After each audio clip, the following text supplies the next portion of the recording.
All right, today is June 10th. This is episode 50. And I'm getting ready to block sand this hood. That's the longest block sander I've got.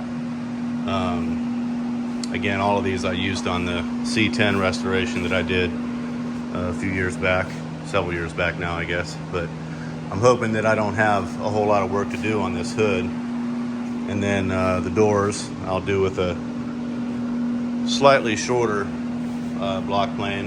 I might use, this is another one, came in a kit actually, if I remember correctly. This is a longer one. This might be a better idea for the doors. Yeah, I'll probably use that one actually. And then the short one where I need to get into areas, you know, like this here and so forth. All right, so yeah, I'm gonna block sand these and then do some more finessing. Here we go.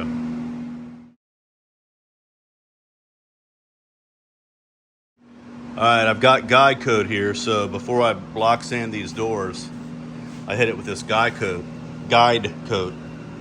because what it'll do is when I block sand this, whatever black is left over on the panel, that means that area is low. Now I already know that this panel has a slight curvature in this area over here.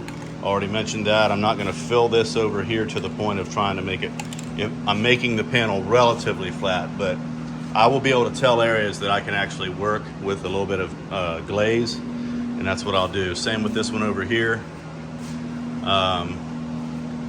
You know, just to reveal the spots that need attention before I go to painting it, because once it's painted, it's going to show everything. So this hood, I've already block sanded for the most part. I got a little bit to do over here.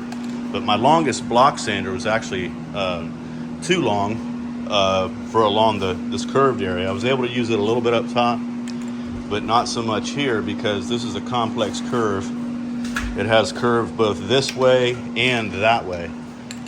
So I used a little bit shorter block on that. And so the hood's not, I don't think the hood's gonna need any work at all, Coleman. It's just gonna get seal coated. Look at the camera. Coleman's helping me today. He's got his pretty purple nail polish on too. I'm so happy for that. That'll help him. That's gonna definitely prove to help him with block sanding.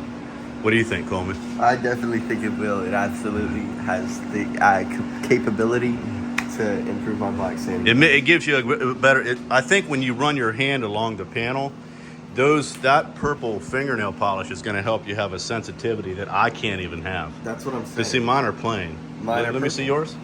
Yeah, see, your touch is going to be so much better than mine. That's what's up. Right. All right, Here we go.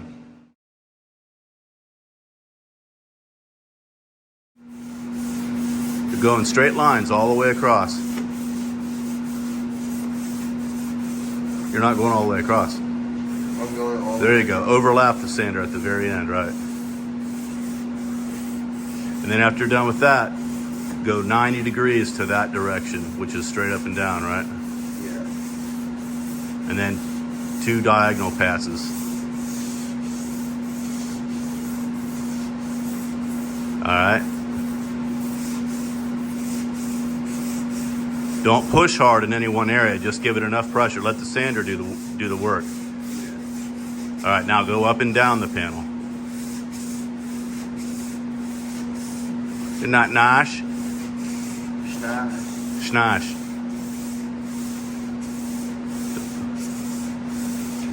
You're doing good. You're doing very good. All right, so look at that. We're already seeing that that's a low area over there. See that? Yeah. Over here? That's a low area. All right, now do your diagonals. Yeah, start at one end. Yeah, well, that's fine.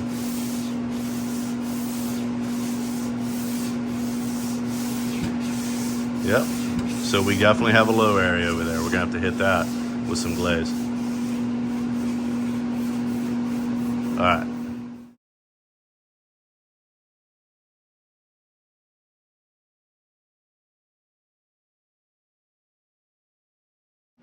All right, so we block sanded this door. Look at the door there. anywhere there's dark spots left is basically where it's low, but it's not super low, except in a couple areas, like right here. I can feel that with my hand, my fingers. I can feel that one there as well. And we're just gonna glaze right over top of that. And that's hopefully going to fill that void. Now I've got an area up here. Oops, too much. This is kind of a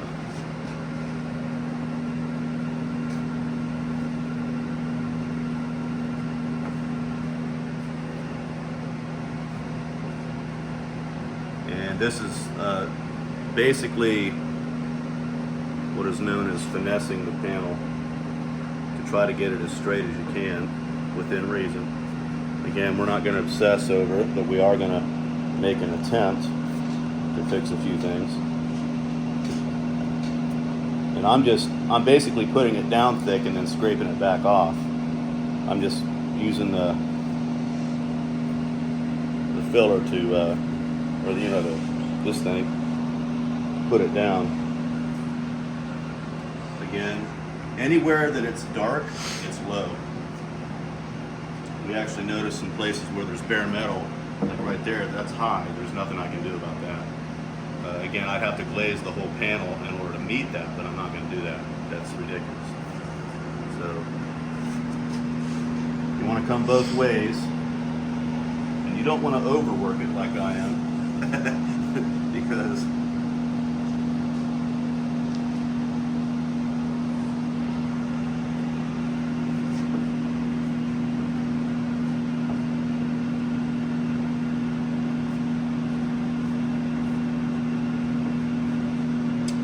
I'm looking for some more obvious places. I think there was some down here. See, it's already starting to set up on me. I gotta move fast. It's a little bit of a trouble area. Again, this is extremely thin. It doesn't take much. And again, it's gonna get sanded down level. We're gonna let this set up and then sand it and then prime it.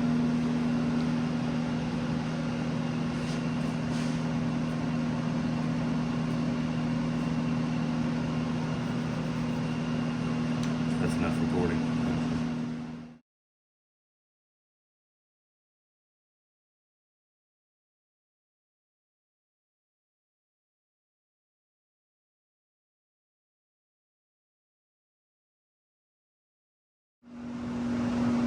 What you doing, Coleman?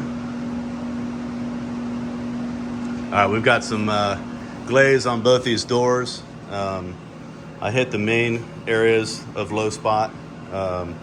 Again, I could have hit right here, but you can't even discern it with your hand that it's low. So that's a case where a filler primer would actually be enough for that. But the areas that I could kind of feel with my hand, particularly ones over in here, I definitely put some glaze on it. Same thing on this door over here.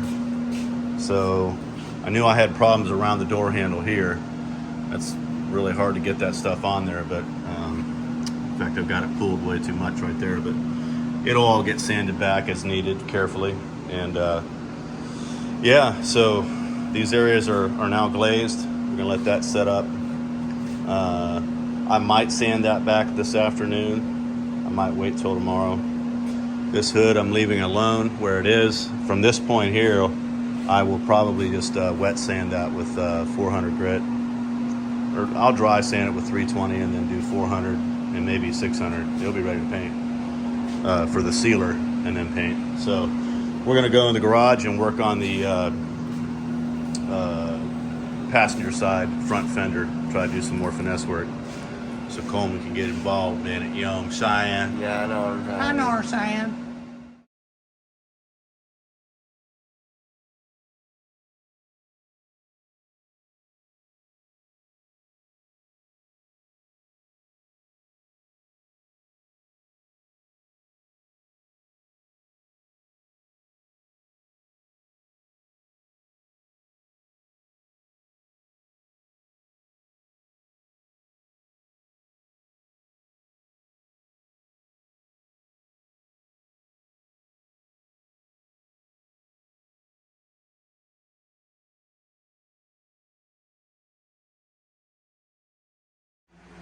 All right, I went ahead and put some more filler on here to try to get this to take on that rounded shape of the other one. I think that's probably as close as I'm going to get. I did need to put a little bit more up here because this was a little low. Try to flatten that out a little bit. But I was trying to get it to look like this one over here. It's going to be close. I don't want to go any further than that though, because I think the body filler might be starting to get a little bit too thick. I think it's okay now because most of it has been sanded back, just to contour and stuff, but definitely don't want to get too thick on that.